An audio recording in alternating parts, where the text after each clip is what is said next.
Hello, everyone. Hi, Micah. How's the volume? Could be a little louder. Could be a little louder. Oh, I'm supposed to hold it closer to my mouth. Catherine is more experienced in this. She'll do it right. How's the volume now? Okay, great. Well, welcome, everyone. I know people are still gathering and settling in, but we're going to kind of kick things off and get started. Before we dive in, I would love to know a little bit about all of you, actually. So maybe just a quick show of hands. How many of you are Mountain View residents? Okay, yeah, we got a good handful here. Thank you for hosting us in your beautiful Pioneer Park. Where else are people coming from? Maybe just like shout out the city where you live. Palo Alto, I heard. Campbell, what was that? Menlo Park, cool. Santa Cruz, you guys might get the award for coming the furthest. Any other cities? Cedar Mill, Oregon. Yeah, we're a special visitor. I don't think we have many people from Portland, Oregon. San Carlos. Okay, great. Well, thank you. So, how about people who have volunteered or attended a Canopy event before? Hands. Okay, we have a few. How about people who are brand new to Canopy? Some new friends. Awesome. Cool. Well, we love seeing familiar faces and meeting new friends, so thank you all so much for joining us here today under this beautiful canopy. My name is Micah. I'm on staff at Canopy. For those new to Canopy, we are a local nonprofit that is focused on creating greener and healthier communities by growing the urban forest here in Mid-Peninsula cities, especially in areas that don't currently have a thriving urban forest. And that phrase, urban forest, when you hear it for the first time, it almost seems like a little bit of an oxymoron, urban and forest, but it refers to all of the amazing trees as well as the plants and understory that live here alongside us in our cities, our parks, our neighborhoods, our schools, our backyards, is all the urban forest. And in addition to being very amazing living organisms, the urban forest is also really critical infrastructure for our communities, and the trees around us impact our physical health and our mental health and our environmental health in actually really profound ways every day. And I know Katherine is going to talk more about that, so I don't want to steal her thunder. I'll just mention one of my favorite benefits as someone who can be a little bit high-strung. Just hanging out with the trees, just being near trees, has been shown to measurably lower your blood pressure and your stress hormones and your respiration, and actually restore and improve cognitive functions like memory and attention, which is all in short supply these days. So congratulations for being here. Just by spending some time under this gorgeous oak tree, you are doing something great for your body and your brain. And actually doubly so today, which gets me into our main event, music also has really amazing impacts on your brain. And today you get trees and music together in one, all thanks to Katherine Naegele-Lin. Did I say it right? Yes. Yes. She is a classically trained singer as well as a certified arborist and a longtime Canopy friend. And she is the creative genius behind this Tree-cital program. And we also are joined by another wonderful local musician, Shannon Wang, who's a talented pianist who accompanies groups throughout the Bay Area and is lending her talents here today. So last thing before I pass it on over to them, I want to say a huge thank you to the City of Mountain View Public Library and Kyle over there. Give him a hand. Thank you, Kyle. He's the one who set up these speakers and booked this beautiful park for us. We love working with the City of Mountain View, not only to put together this event with the library, but also the city is doing amazing things for their urban forests and investing in the trees here to create a more healthy and resilient community for Mountain View residents as well as all of us to enjoy. So thank you to the city. If you want to learn more about the city or Canopy, we have a little table set up over there. Our amazing volunteer Anna is there to answer your questions. We also have a couple more Canopy staff. You can raise your hand, Beth. And I think our volunteer an engagement manager, and Dira might be here later. So, and myself, I'm happy to answer any questions. Find us after the program. We'd love to say hi. All right, without further ado, Katherine, take it away.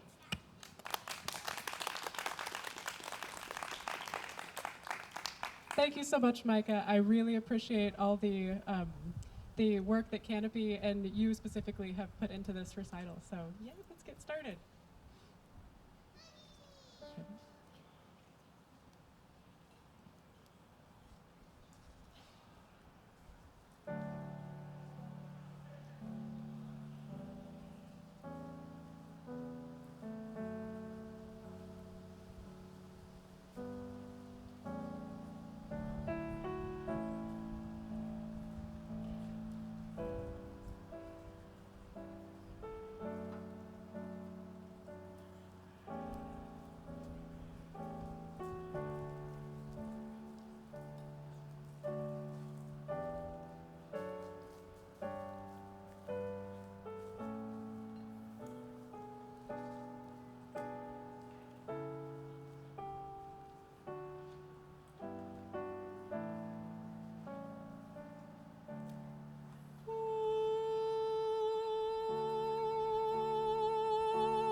So people have been asking me for years, do you sing to the trees? And I say, no.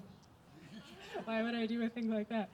And then one day it hit me, this very famous aria that I just sang, Ombra Mai Fu from Handel's Circe, is literally someone singing to a tree in an opera because they think it looks so cool. Hi, babe.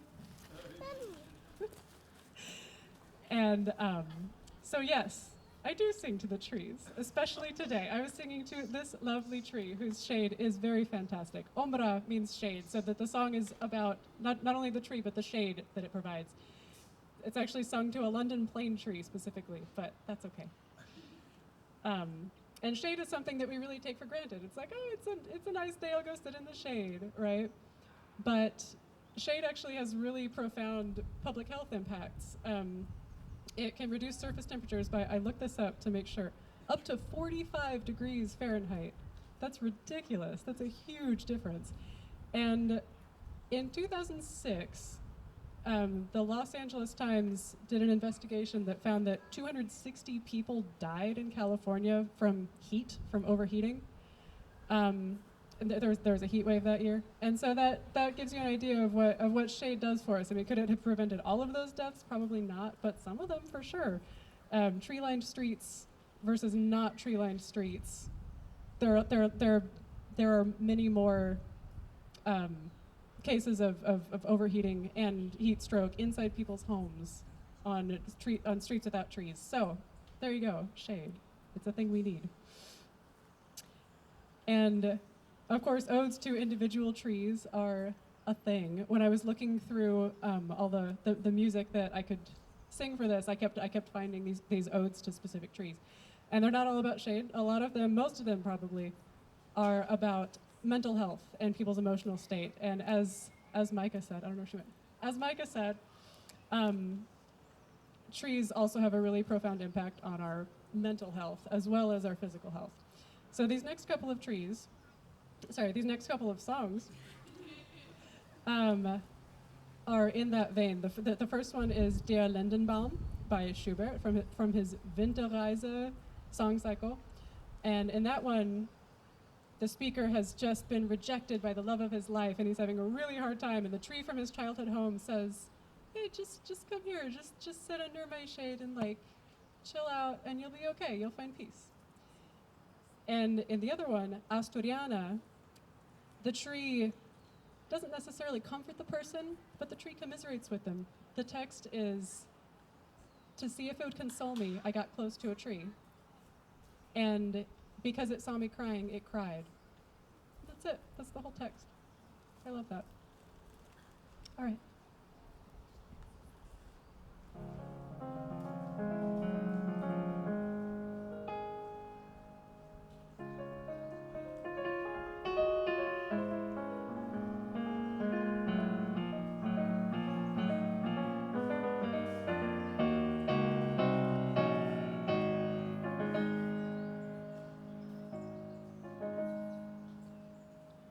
Brunnen vor dem Tore, da steht ein Lindenbaum.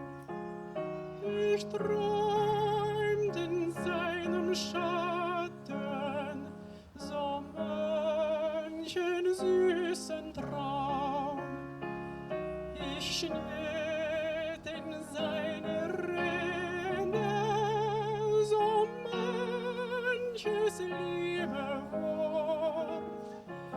Es zog ihn Freud und Leide immer fort.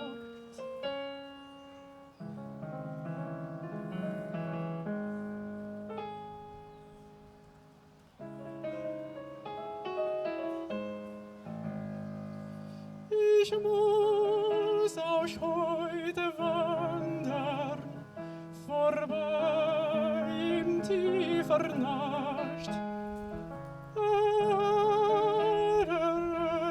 Rauschen der Wellen durchgemacht und seine Zweige rauschten, als riefen sie mir zu. Komm her zu mir, Geselle, du findest deine Ruhe. Der kalte Winde bliesen mir grad ins Angesicht. Der Hut flog mir vom Kopfe, ich wendete mich nicht.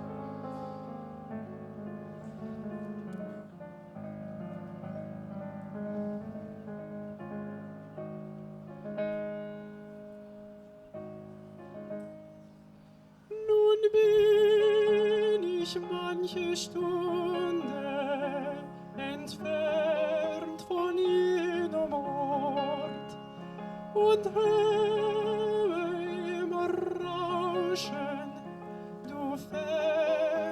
ist Ruhe dort. Nun bin ich manche Stunde entfernt von jenem Ort. Und immer hör ich raschen, du ferne immer dort. Ihr findest deine Ruhe.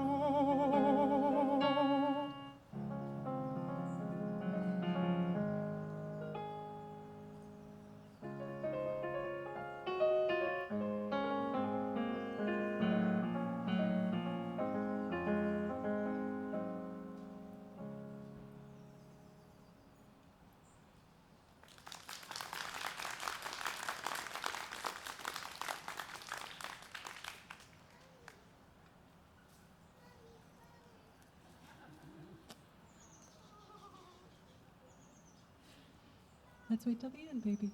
Thank you, though. This is my daughter, Matilda.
Now, related to the mental health benefits of trees, trees provide a sense of place for people. And this is a really common theme in song poetry and poetry in general that mentions trees. Often it's not about a tree, but trees are used to illustrate how beautiful and how comfortable a place is.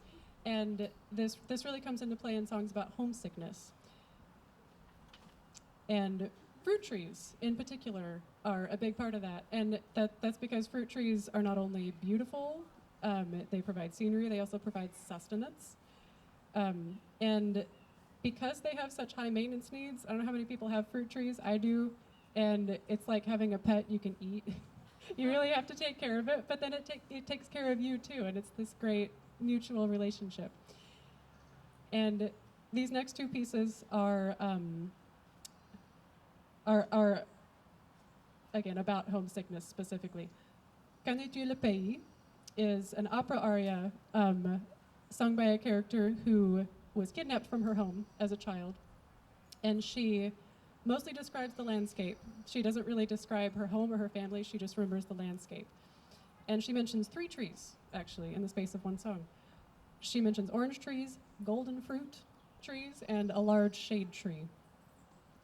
And the second song 杂诗一王维, which translates to a random thought, is a setting of an 8th century poem. So this is the oldest poetry on the program by far.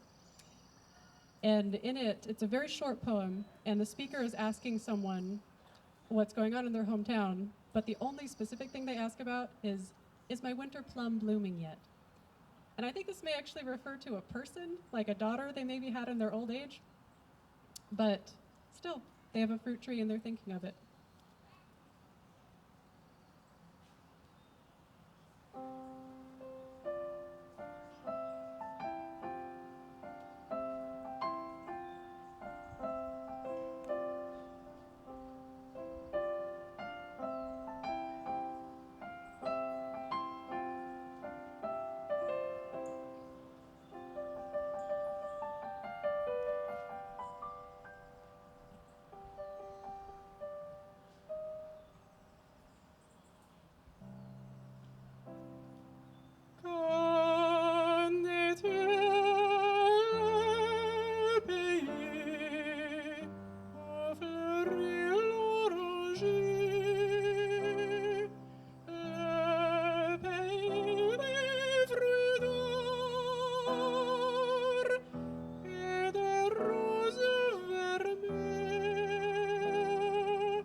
Suivre vers ce rivage heureux d'où le sort m'exila.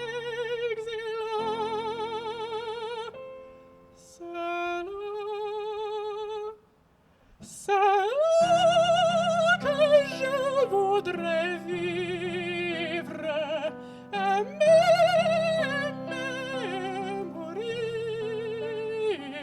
C'est là que je voudrais vivre, c'est là, oui, c'est là.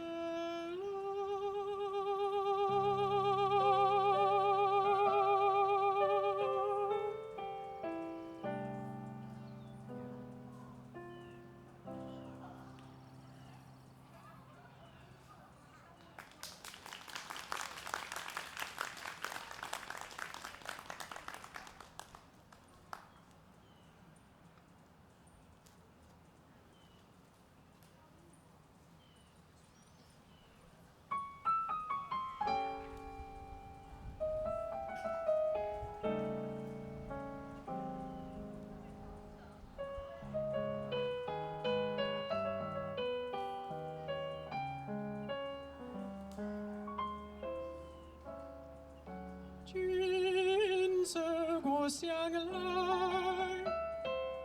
迎着故乡声，来日起床间，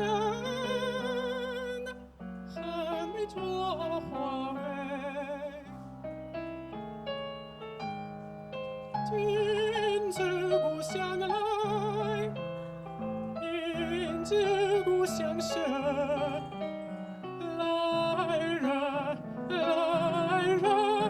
来日起床间，还没着花蕊。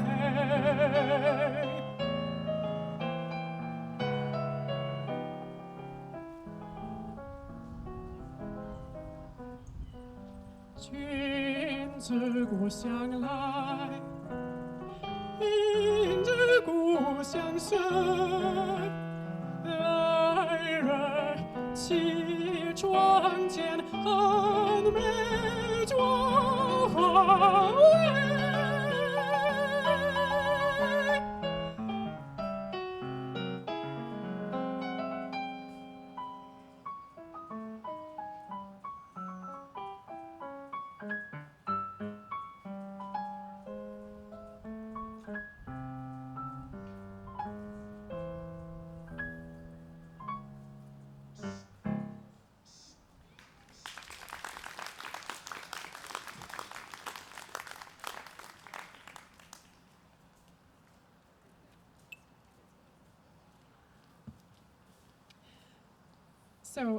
So far we've talked about positive feelings regarding trees, but there are some negative feelings regarding trees. I don't know if anybody has ever met somebody who's like, I hate trees, or I hate this tree. I meet those people. Hi, babe.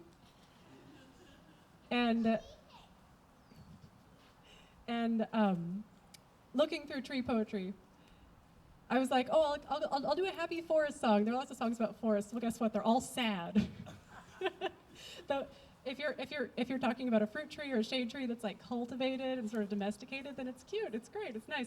But forests are scary places where there's magic and there's too much shade. It's dark and there could be danger lurking and you're like alone with your thoughts. And it's kind of funny because our culture here now really loves trees and loves forests, which I wonder if that's a response to deforestation, maybe. But it seems like that's a fairly recent cultural shift. And I often meet clients in my consulting practice who find shade oppressive and who have these heavily wooded properties and say, oh, I just wish I had more light. And of course that varies a lot from person to person because there are other people who love it. And but it's kind of easy to dismiss those people like, oh, you just don't know the benefits of trees, right? But it is this kind of deep-seated, low-level human thing, apparently. And I think the better you can understand where somebody's coming from on something like that, the more you can work together to find a solution that really works for them instead of just saying, oh, well, you don't like trees, we can't talk, that's a non-starter, right? And my goal is always to find a solution we can all be happy with. The first piece is I Know a Bank, and it's Oberon's monologue from Midsummer Night's Dream, set by Benjamin Britten. And this one talks about sort of fairies in the woods and like magical potions that can make you do crazy things like fall in love with people. And it's this idea that like something could be lurking around every tree that's gonna come get you. And the second one is my own setting of stopping by woods on a snowy evening, which people think of as a Christmas poem and it's like jolly and stuff. I don't see that in it personally. I see sort of the opposite. I see kind of a mental health crisis, I guess. And it could be around the holidays because that can be hard for people. But I definitely read it as a darker piece, and that definitely comes across in my setting of it.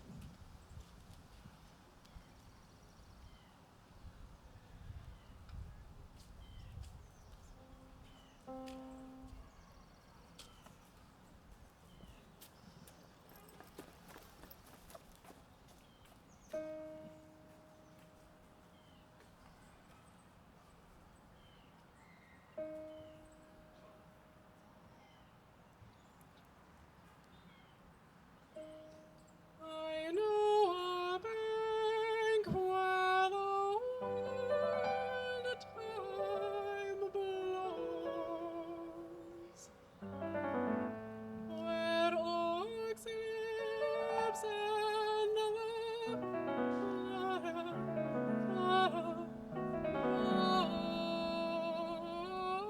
violet grows.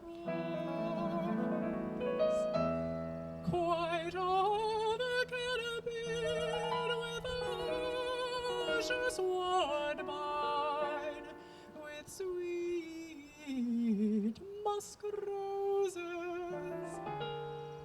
and with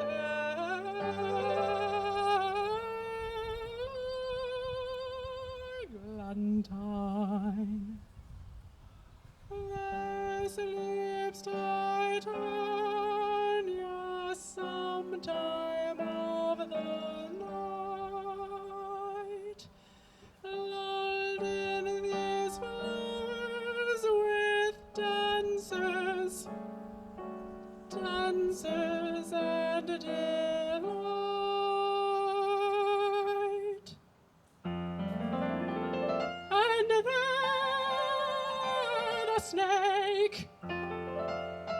throws her enameled skin. Weed wide enough to wrap a fairy in. And with the juice of this I'll streak her eyes and make her full of hateful fantasies,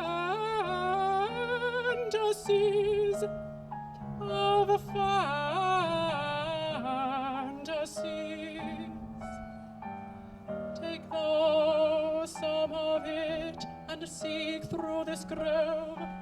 A sweet Athenian lady is in love with a disdainful youth. Anoint his eyes, but do it when the next thing he espies may be the lady. Thou shalt know the man by the Athenian garments he hath on.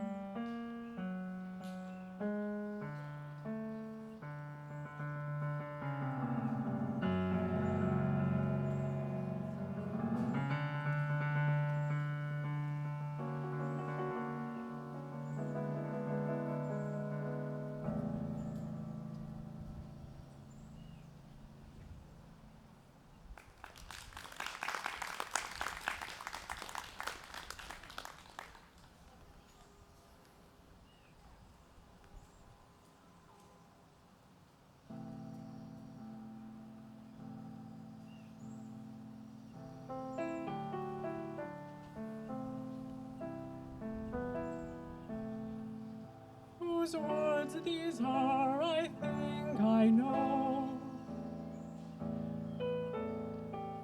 His house is in the village, though.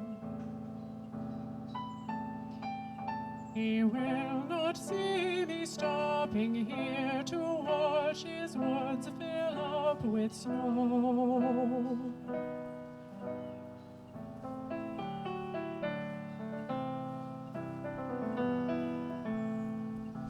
My little horse must think it queer to stop without a farmhouse near. Between the woods and frozen lake, the darkest evening of the year.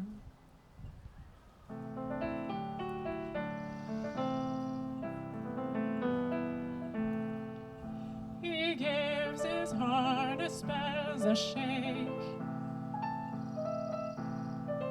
to ask if there is some mistake. The only other sounds the sweep of easy wind and a downy flake.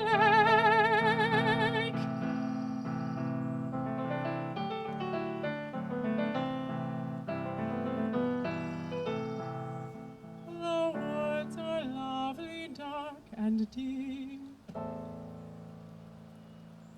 but I have promises to keep,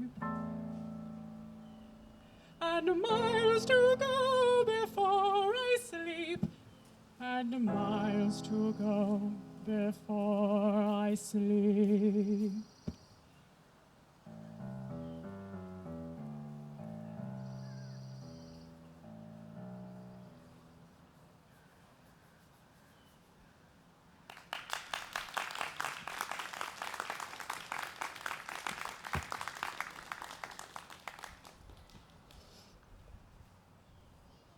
As we wrap up, I'd like to say a huge thank you to Canopy and to Micah in particular for all the incredible work you've done on this, the organizing, the programs, the publicity, just all of it. It's really, really great. I really appreciate everything.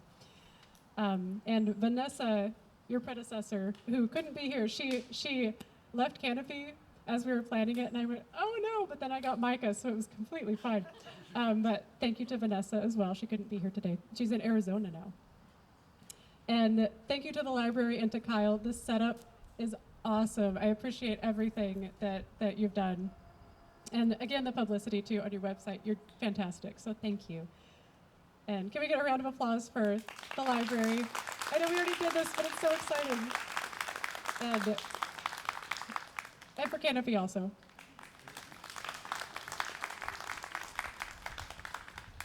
And Shannon, you're really great. Thank you so much for all the rehearsals and all the going back and forth and the getting you a score on, what was that, Thursday evening?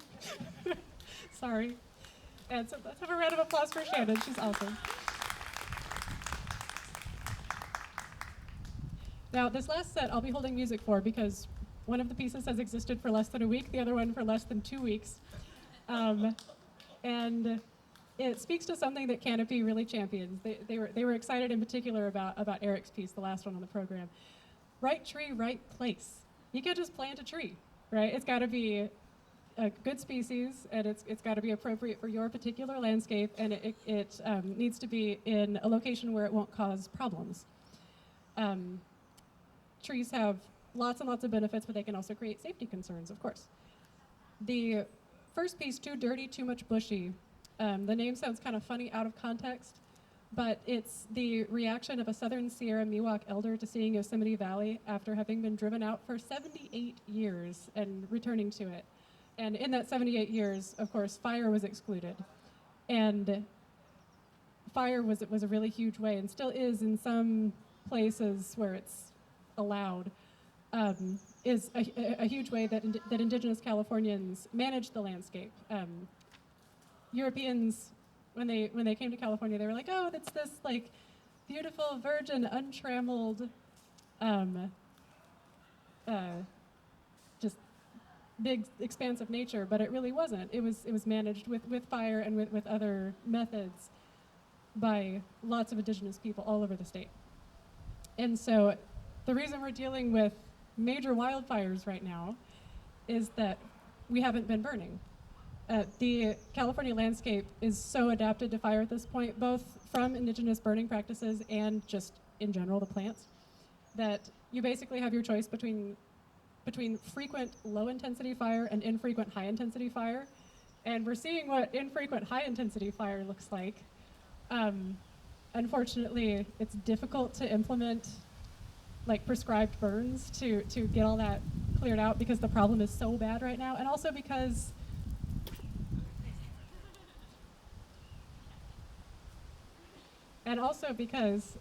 there's a public perception that, oh no, you're burning the forest, but it's got to burn. It is not a matter of if, it is a matter of when.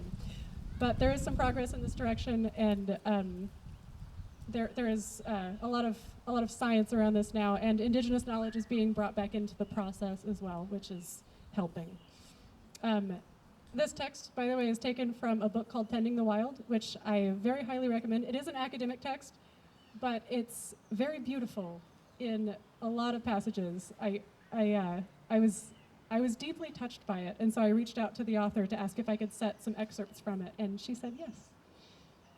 And she couldn't be here today because I emailed her on Friday morning and said, hey, I actually finished your piece. So that is the first piece in this set. The second piece is called Tree. I was thrilled when I joined Convivium for their spring set. There's some Convivium folks over there. And one of the pieces, there was a maybe, was a piece by the conductor called Tree. And it's about how if you plant a redwood too close to your house, it's not a good idea because you'll have to choose between the redwood and the house at some point, which is a lot of what I do, actually. I get so many calls of people who are like, my tree is ruining my foundation, or I'm afraid my tree is going to ruin my foundation, or why did they plant a tree next to my foundation? And I say, I don't know, man. It's actually not always a problem because the way houses are built, foundations are super compacted, and drainage is theoretically supposed to go away from the house, and so there's nothing there for tree roots to find. But if you have a drainage problem, all bets are off. And I see that all the time. It can go really wrong really fast. So it spoke to me. And we didn't end up performing it, but I was able to finagle a solo version of it, because of course we were going to do a choral version. And here it is today, the premiere.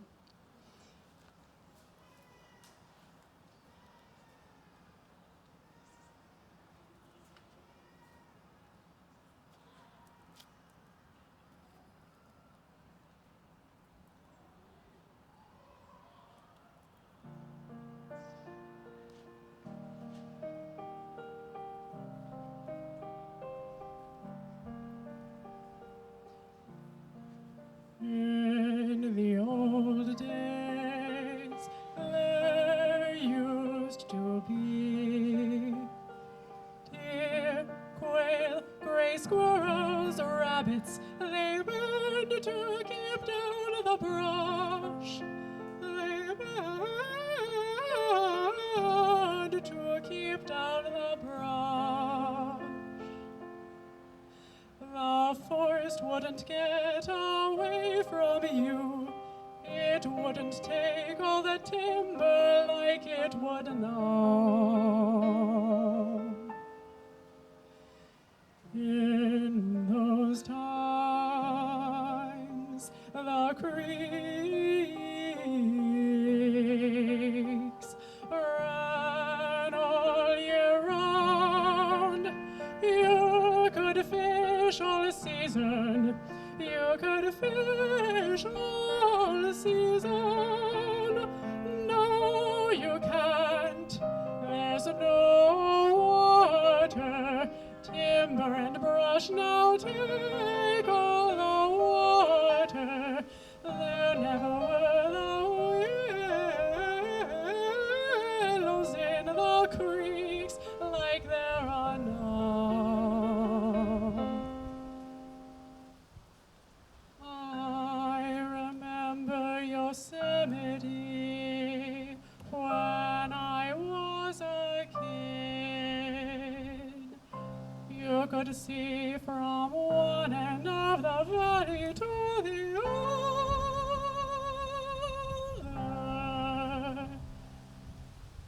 Now you can't even see off the road. There were big pines and big oaks and no brush. There were nice meadows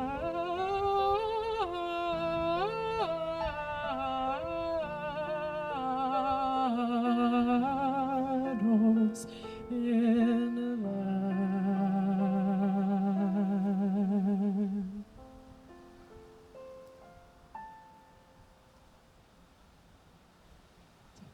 The stand is threatening to leave us.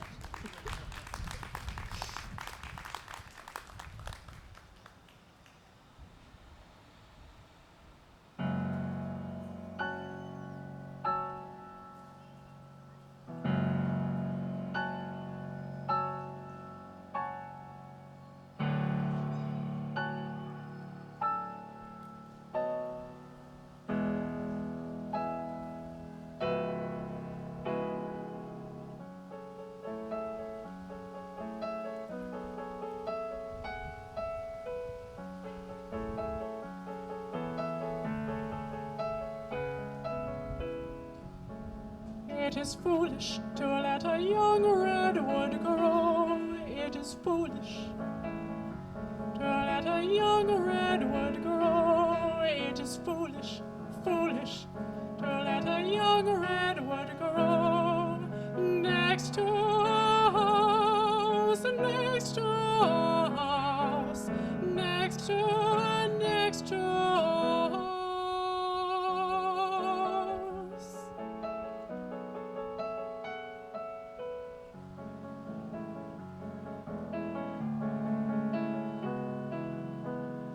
Even in this one lifetime, you will have to choose. You will have to choose. choose. You will have to choose.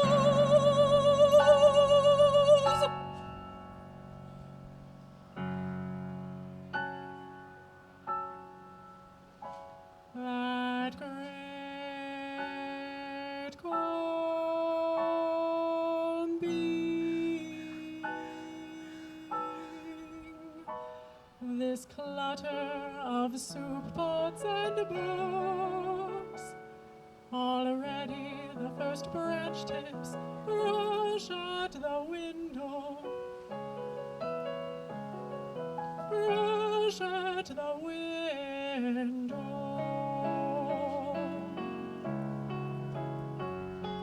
Brush at the window, brush at the window, brush.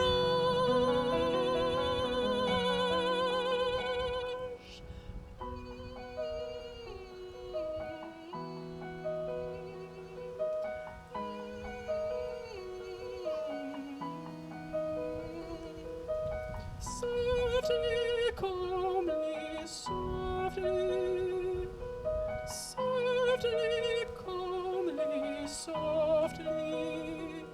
Immensity taps at your life. Immensity taps at your life. Immensity taps at your life. Immensity taps at your life. Taps at your life. Taps at your life.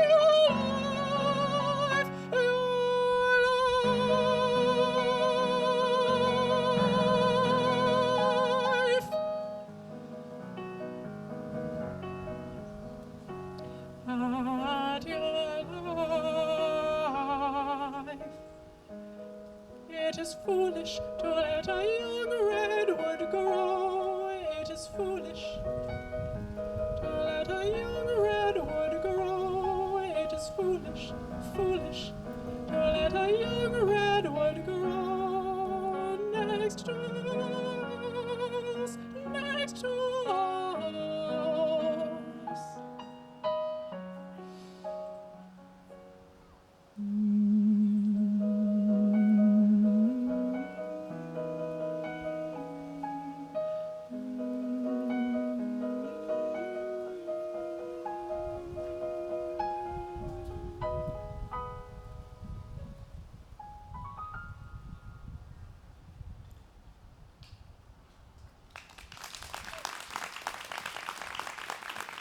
Thank you so much.